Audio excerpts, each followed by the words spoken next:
Palavra da Verdade, a exposição bíblica com Hernandes Dias Lopes. Vamos reler o texto de Romanos 8, 26 a 29. Romanos 8, 26 a 29. Eu convido a igreja para, em uníssono, lermos esta passagem. Vamos juntos? Também o Espírito, semelhantemente, nos assiste em nossa fraqueza, porque não sabemos orar como convém. Mas o mesmo Espírito intercede por nós, sobremaneira, com gemidos inexprimíveis. E aquele que sonda os corações, sabe qual é a mente do Espírito, porque segundo a vontade de Deus, é que Ele intercede pelos santos. Sabemos que todas as coisas cooperam para o bem daqueles que amam a Deus, daqueles que são chamados segundo o seu propósito. Porquanto aos que de antemão conheceu, também os predestinou, para serem conformes à imagem de seu Filho, a fim de que ele seja o primogênito entre muitos irmãos. Eu quero tratar aqui de 4 verdades nesse texto.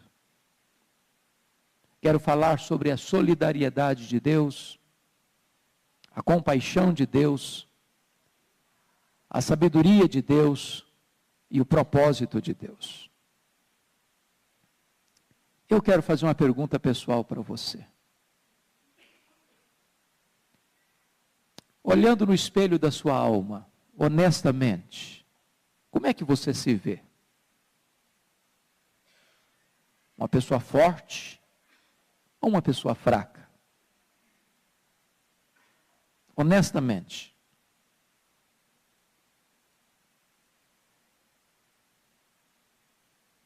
Se você pudesse olhar do ponto de vista físico, você se considera uma pessoa forte, invulnerável ou frágil? No aspecto emocional, você se considera um carvalho?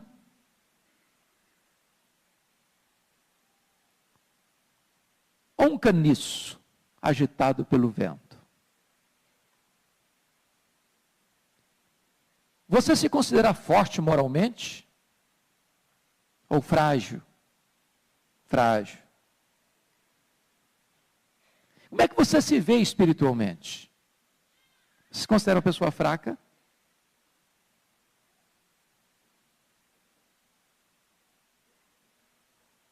Penso eu, se nós fizermos essa análise honesta, todos nós vamos dizer, eu sou fraco. Eu sou fraco. Eu nem consigo ficar de pé escorado no bordão da minha autoconfiança. Somos muito fracos. Mas sabe o que me impressiona nesse texto?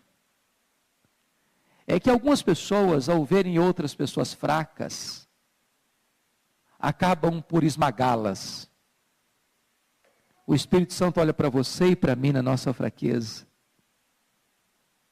E Ele nos assiste.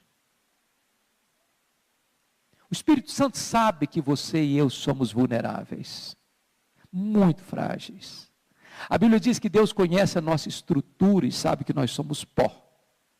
Pó.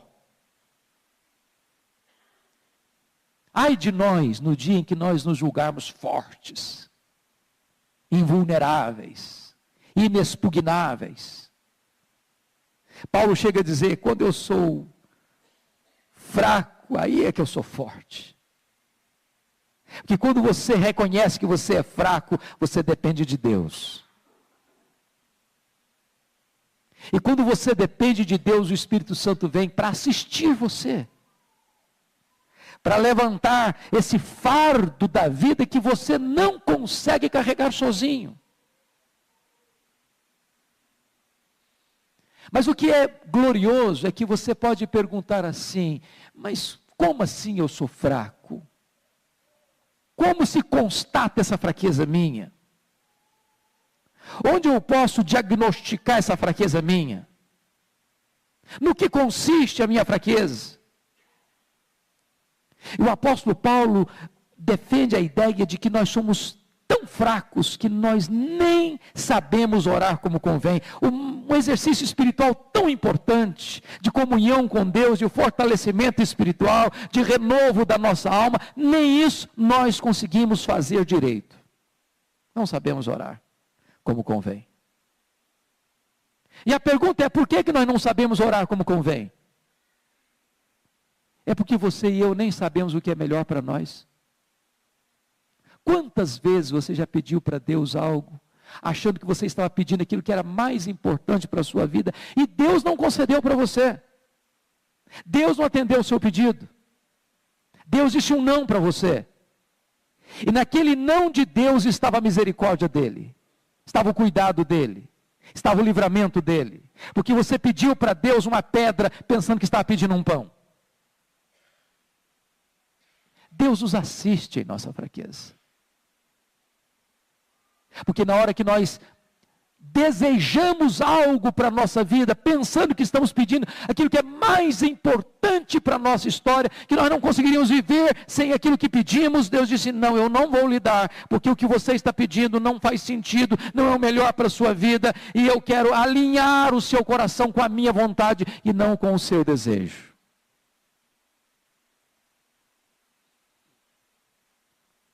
Quer dizer para você que Deus é solidário conosco, no sentido de que Ele não nos escorraça na nossa fraqueza, Ele nos assiste. Ele nos assiste.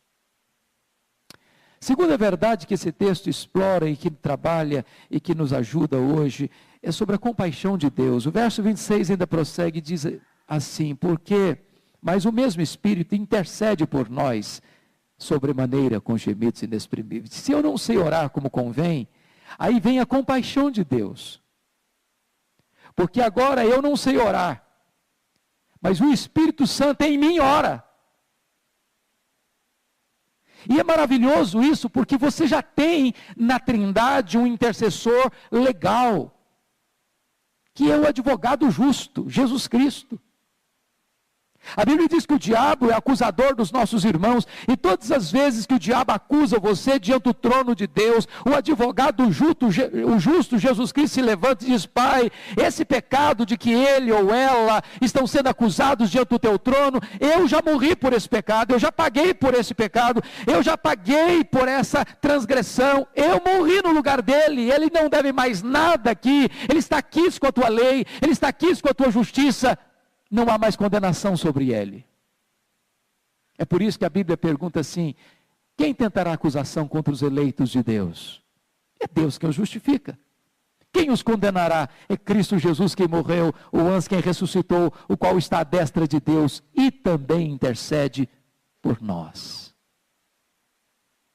Mas que bondade de Deus, que compaixão divina é esta, que agora estabelece que a terceira pessoa da Trindade vai interceder por nós, não junto ao Pai no tribunal do céu, ele vai interceder por nós, em nós, ao Deus que está sobre nós.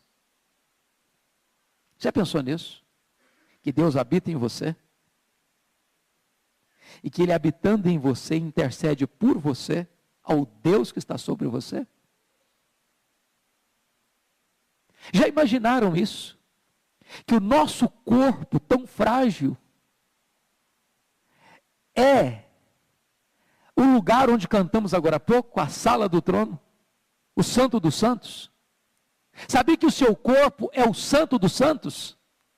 Onde a Shekinah de Deus se apresenta? Onde a glória de Deus se manifesta? Onde o Espírito Santo habita? A casa e a morada onde Deus tem prazer em habitar?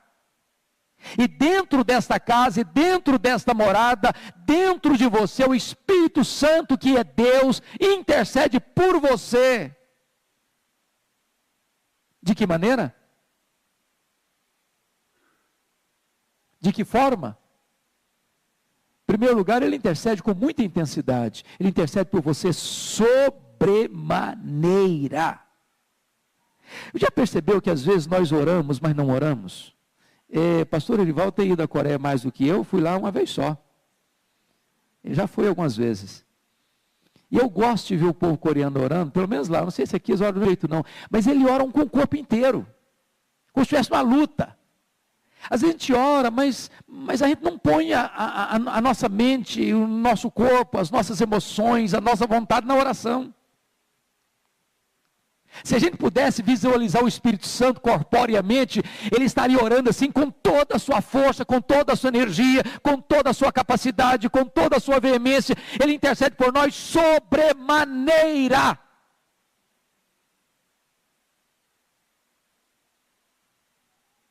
Mas em segundo lugar, o Espírito Santo intercede por nós, usa o texto aí, com gemidos inexprimíveis. Você já orou assim? Gemendo. Talvez as orações mais eloquentes que nós fazemos são aquelas que você não consegue articular nenhuma palavra. Porque Deus lê a alma. Deus escuta os gemidos. Eu acho que às vezes que eu já orei com mais intensidade, eu tinha um nó na garganta. E o som não saía. Aquelas noites escuras da alma, aqueles vales mais profundos da vida, aquelas horas mais amargas da sua história, aqueles momentos em que você se sente esmagado por um peso cruel que achata você, e você se debulha diante de Deus, e você se espreme na presença de Deus, e nessa hora não sai palavras, só sai gemidos. E é dessa maneira, e é com essa intensidade, com essa agonia, que o Espírito Santo de Deus intercede por nós com gemidos inexprimíveis. Ele que conhece todas as línguas, Ele que conhece todos os dialetos, Ele que conhece todas as linguagens dos céus e da terra, Ele ora por você, em você, dessa maneira agônica. Ah, mas que bênção é saber que eu não sei orar como convém, mas o Espírito Santo que ora por mim e em mim, ele ora de forma eficaz, porque é segundo a vontade de Deus é que ele intercede pelos santos. Que coisa boa! É saber que você tem um intercessor no céu, e você tem um intercessor na terra. Que você tem um intercessor junto ao tribunal de Deus, e você tem um intercessor no tribunal do seu coração. E ele nunca desperdiçou nenhuma das suas intercessões em seu favor. Se você tiver alguma dúvida da importância da oração, saiba que dentro da Trindade você tem 2 intercessores. O nosso sumo sacerdote está lá no céu, intercedendo por nós. Se você tem alguma dúvida da importância da oração, saiba que o Espírito Santo, o outro Consolador que foi derramado para estar conosco, ele está em nós intercedendo por nós. Mas a terceira verdade que esse texto nos ensina, irmãos, está no verso 28, é a sabedoria de Deus. E de todos os versículos da Bíblia, eu não encontro nenhum mais consolador do que este. E Paulo, que não vai usar uma linguagem sem definições claras, escolhe um termo preciso, vindo da matemática, daquilo que é exato, daquilo que não é a linguagem da conjectura hipotética, mas a linguagem da certeza experimental. E ele diz, nós sabemos. Oh, que bênção! Ele não pensa assim, nós imaginamos, ou nós sentimos. Sabe por quê? Porque o que nós sentimos às vezes dá uma variada. Não é assim com você? Algum dia na sua vida você acorda com um nó na garganta, uma dor no peito? Tem dia na sua vida que você pensa que você está muito mal, e você até chega a pensar, será que Deus me ama mesmo? Será que eu sou filho de Deus mesmo? Será que Deus se importa comigo mesmo? As nossas emoções fazem um zigue-zague. Mas o que você sabe não muda com as suas emoções. A verdade de Deus não se altera pelo fato de um dia você está triste, outro dia você está alegre, um dia você está entusiasmado, outro dia você está no fundo de um poço. A verdade de Deus não altera a seu respeito. Por isso Paulo diz, nós sabemos. Nós não cogitamos, nós não sentimos, nós sabemos. E aquilo que você sabe não muda. Faça chuva, faça sol, é de noite, é de dia, é no vale, é no monte, é com saúde, é doente, é num CTI de hospital, ou é de férias num lugar gostoso e aprazível, nós sabemos. E sabemos o que? Que algumas coisas, que poucas coisas, que a maioria das coisas, não que todas as coisas. Todas as coisas cooperam para o bem daqueles que amam a Deus. Sabe o que esse texto está ensinando? Você não está solto ao léu, jogado pelo vento, ao sabor das circunstâncias de um lado para o outro. Sabe o que esse texto está dizendo? É que Deus tem um plano na sua vida, e esse plano é perfeito, esse plano é eterno, esse plano é vitorioso, e Deus está no controle da sua história. Sabe o que esse texto está dizendo? É que você pode descansar o seu coração em Deus, porque as circunstâncias adversas ou as alegres que chegam na sua vida não têm acaso. Existe uma providência soberana e sábia.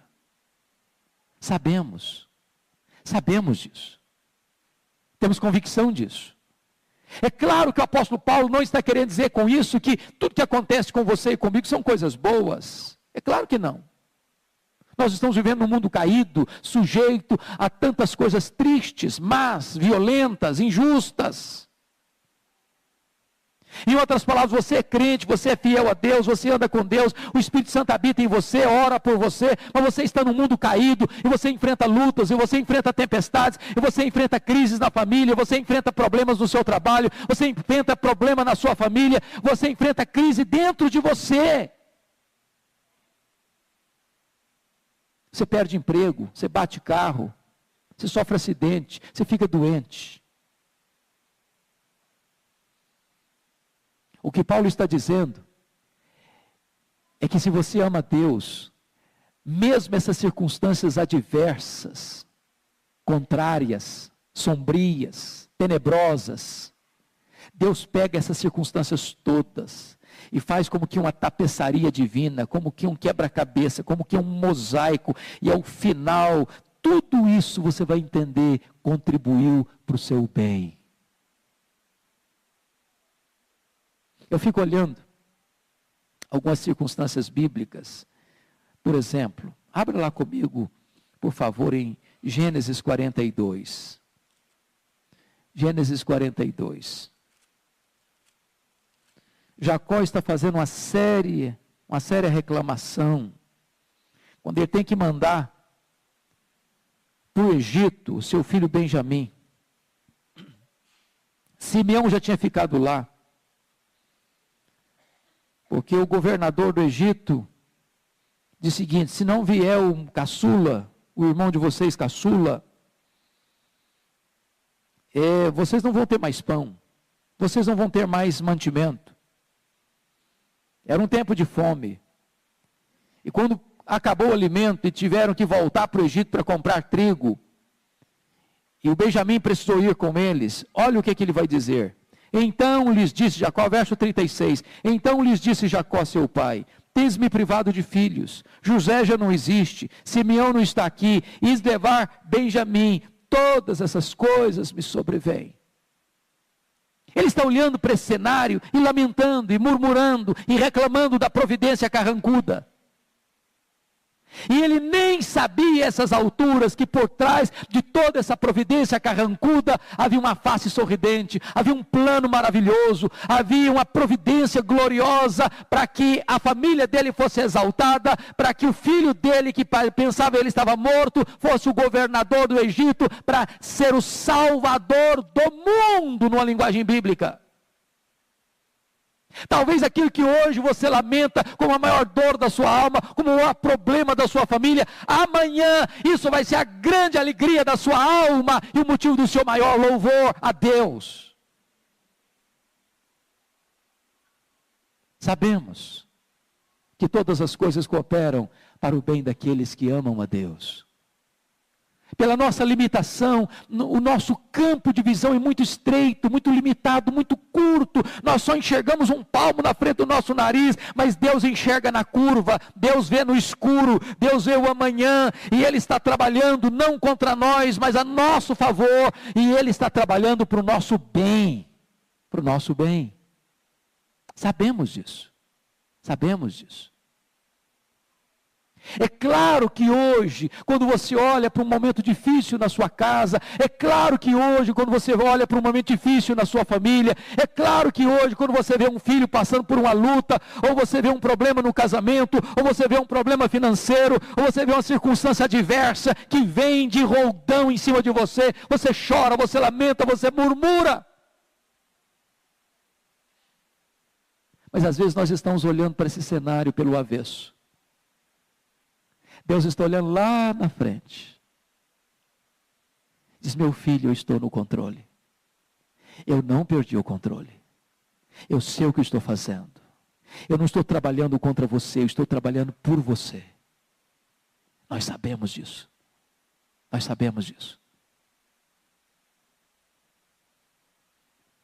E eu quero concluir dizendo que depois que nós trabalhamos a questão da solidariedade, da compaixão e da sabedoria, tem um propósito. Tem um propósito. Todas as coisas cooperam para o bem. E a pergunta é: que bem? Que bem é esse? Qual o grande projeto de Deus na sua vida? Eu, quando olho para as livrarias, eu vejo que muita gente pensa que o grande projeto da vida é ganhar dinheiro. Ganhar dinheiro não é errado, não. Nem é pecado. E nós deveríamos ter sonhos, nós deveríamos ter alvos, nós deveríamos ter projetos de avançar, de melhorar. Mas eu quero dizer para você que o grande projeto de Deus na sua vida não é você ganhar dinheiro e ser rico. Qual o projeto de Deus na sua vida? Ser uma pessoa de sucesso? Não tem nada de errado em ser uma pessoa de sucesso. Se Deus conduzir você para isso, nenhum problema. Se você honrar a Deus nessa posição, nenhum problema. Mas eu quero dizer para você que o grande projeto de Deus na sua vida não é fazer de você uma pessoa de sucesso. O versículo 29 estabelece o propósito. Aliás, Deus já predestinou você para isso.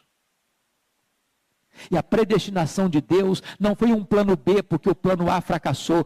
A predestinação de Deus não foi no curso da história. A predestinação de Deus foi lá na eternidade, antes da fundação do mundo, antes que você existisse. Deus já conhecia você, Deus já amava você, Deus já havia predestinado você para um propósito. Que propósito é esse?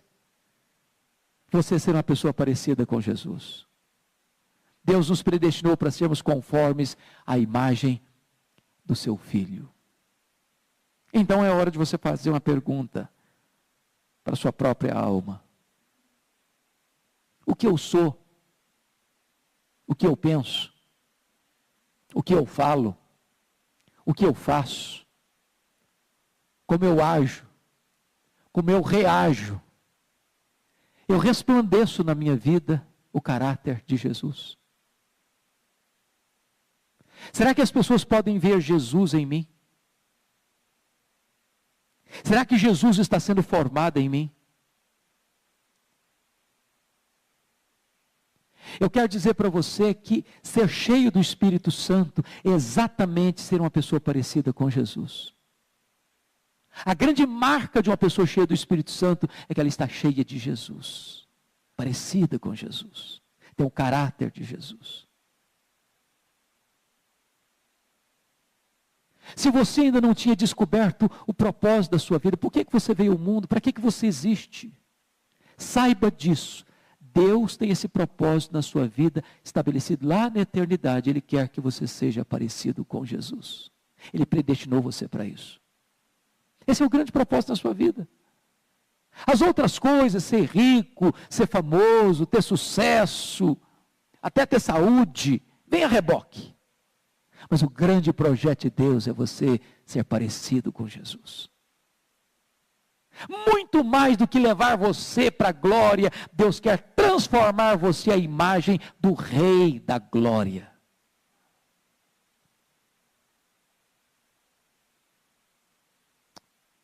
Vamos orar juntos sobre isso? Curva sua fronte.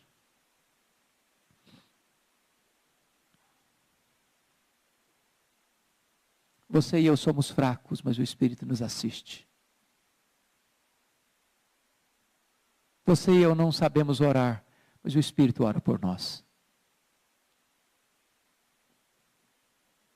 Você e eu tantas vezes não sabemos fazer escolhas boas, mas sabemos que todas as coisas cooperam para o nosso bem. Você e eu temos projetos de vida, mas o projeto de Deus é que você seja parecido com Jesus. E é o Espírito Santo quem nos capacita a isso. Ó Deus bendito, Deus de toda graça, aqui está o teu povo. Povo amado, povo escolhido, povo separado, povo selado, povo habitado pelo teu Espírito. Povo cujo nome está escrito no livro da vida. Povo que foi chamado para ser enviado como luz das nações, como sal da terra, como luz do mundo. Deus, aqui está o teu povo, com suas lutas, com as suas lágrimas, com as suas dores,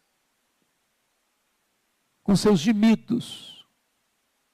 Só tu conheces, Deus, o estado de cada ovelha que está aqui dentro hoje. Só tu tens o poder de sondar os corações.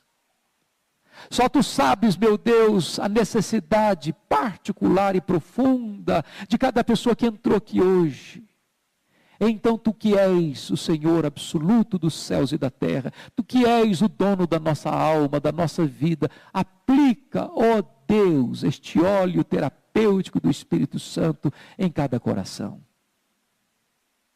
Aqueles que estão lutando com a enfermidade, põe a tua mão de cura, ó Deus.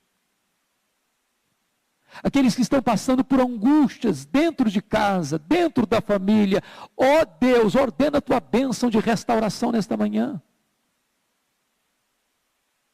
Aqueles que estão passando uma crise conjugal, põe a tua mão, Deus, e restaura o casamento. Aqueles que estão aflitos em relação ao dia de amanhã, aquieta-lhes a alma e dê-lhes a serenidade e a confiança da tua providência generosa e sábia. Aqueles que estão desviados, meu Deus, dos teus caminhos, traz-os de volta, ó Deus. Aqueles que estão perdidos dentro da igreja, alcança-os com a tua graça, ó Deus. Aqueles que estão vivendo a vida, Senhor, dúbia, ó Deus, enche-os do Espírito Santo e dá-lhes alegria de serem teu povo, tuas ovelhas, habitação do Espírito Santo. Sustenta-nos. Fortalece-nos, reaviva-nos, é a nossa oração, em nome de Jesus. Amém. Palavra da Verdade, a exposição bíblica com Hernandes Dias Lopes.